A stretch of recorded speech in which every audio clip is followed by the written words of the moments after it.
Good morning, and this is your Barbados Today News Update. So glad you could join us. Police are continuing investigations into a fatal accident that claimed the life of 23-year-old motorcyclist Shamar Boyce of Jessamine Avenue, Bayville, St. Michael. He perished following a collision with a car on the Bell section of the ABC Highway that occurred around 5:45 p.m. Barbados has now recorded 14 road deaths from 13 crashes for the year. The Caribbean Examinations Council has announced a new qualification, CTEC, to certify the building of character of secondary school students. Addressing the inaugural Ministerial Summit on Educational Assessment on Tuesday, CXC Registrar and Chief Executive Officer Dr. Wayne Wesley said the aim is to reduce the number of secondary school students leaving without certification. The reimagined structure for the CXC Awards will see the development of a new qualification currently being conceptualized, and this is my own spin on it right now, but currently being conceptualized as the Caribbean Technical Education Certificate. CTEC will be a broad-based qualification geared towards character development, technical and applied competencies for employment, entrepreneurship, and good citizenry. In other words, a sense of regional pride.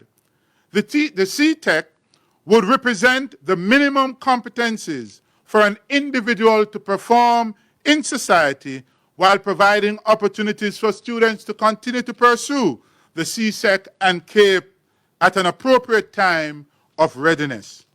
This, we believe, will create alternative pathways for all candidates as we seek to promote equity with all qualifications issued by CXC. Barbados has urged the Caribbean Examination Council to change the content and delivery of its curriculum and modify the way it is governed. The proposal was among several presented by Minister of Education Cynthia Bradshaw during the regional summit. This should be done in a manner that does not compromise the quality of instruction and learning, but promotes greater levels of focus and understanding. The ultimate aim should be to enhance students' ability to grasp concepts within a shorter time frame, since in many instances, contact time online has had to be shortened. Revisions to the curriculum content should also consider alternative ways to deliver the material when practical teaching and demonstrations are not possible due to COVID-19. The Education Minister added that CXC must engage teachers more and ensure they are involved at every stage of curriculum development.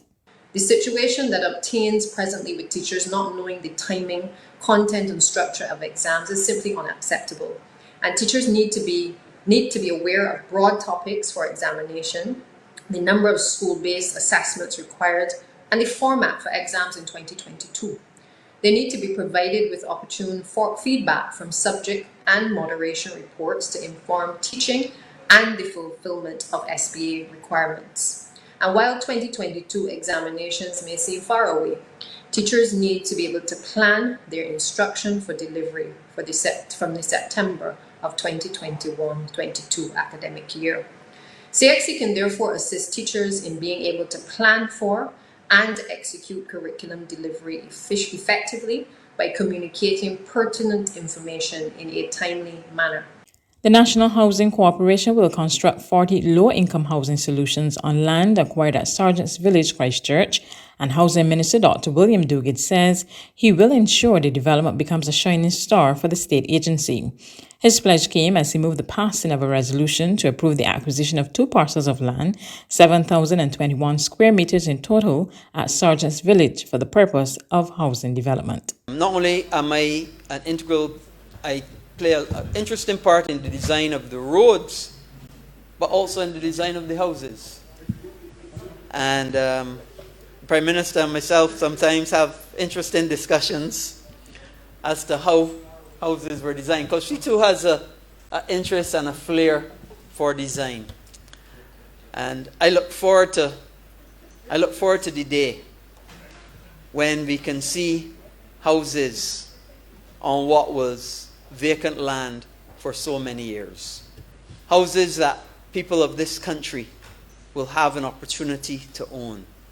Houses that will see multiple generations enjoy, appreciate, use, and bequeath. Several housing projects are continuing across the country, but Dr. Duguay told the House on Tuesday there have been some challenges. We know that housing takes time in Barbados, and unfortunately it has made COVID and the effects of it has made building houses take even more time. Because at location to location, from time to time, we have had cases of COVID. We've had to shut down the building site 2 weeks, get everybody tested before we can then restart. And of course, then we had the national shutdowns as well on top of that. So it's taken us some time.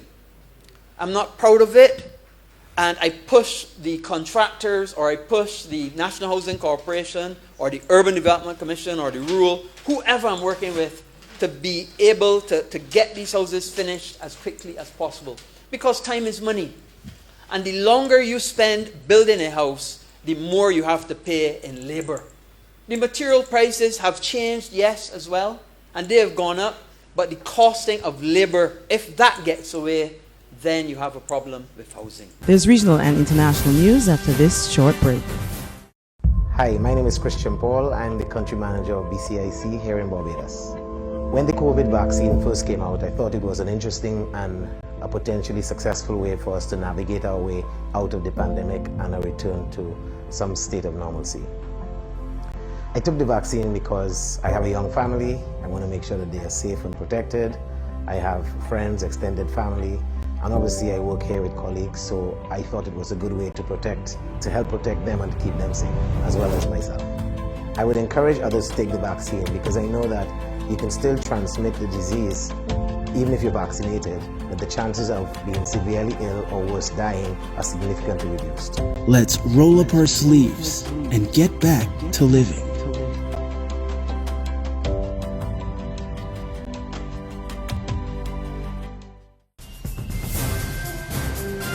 To regional news, health authorities in Antigua are seeking to get to the bottom of how vaccination cards have ended up in the hands of some who have not taken the jab.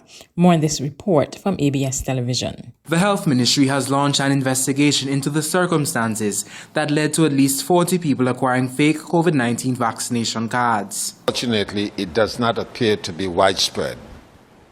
In the context of vaccinating over 60,000 people now, I don't think we have identified any more than about 100. As to be specific, the numbers that we are aware of is about 40.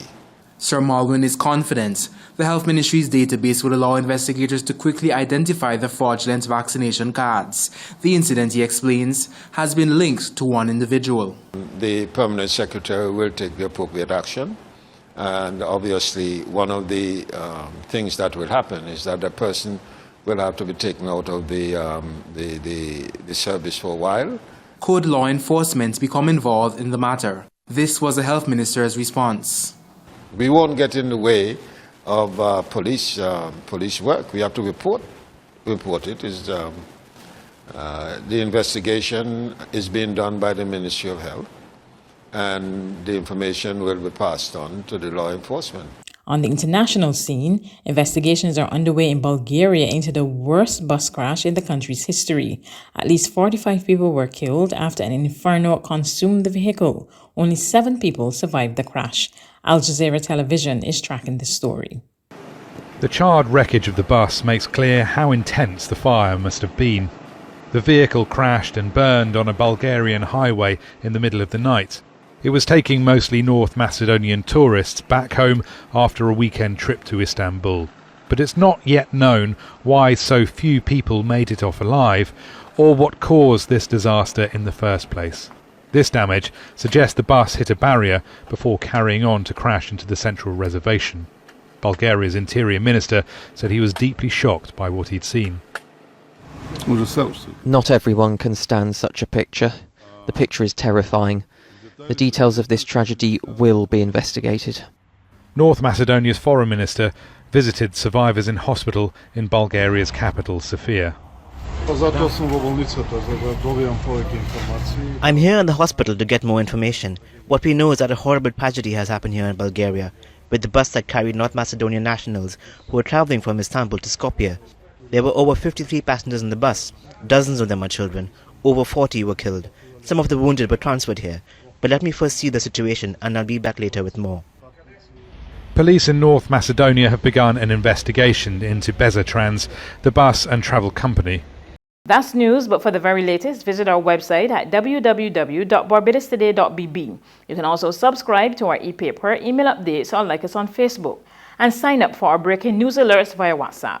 We're also on Izumi Media and bus terminals, as well as screenplay at supermarkets and gas stations near you.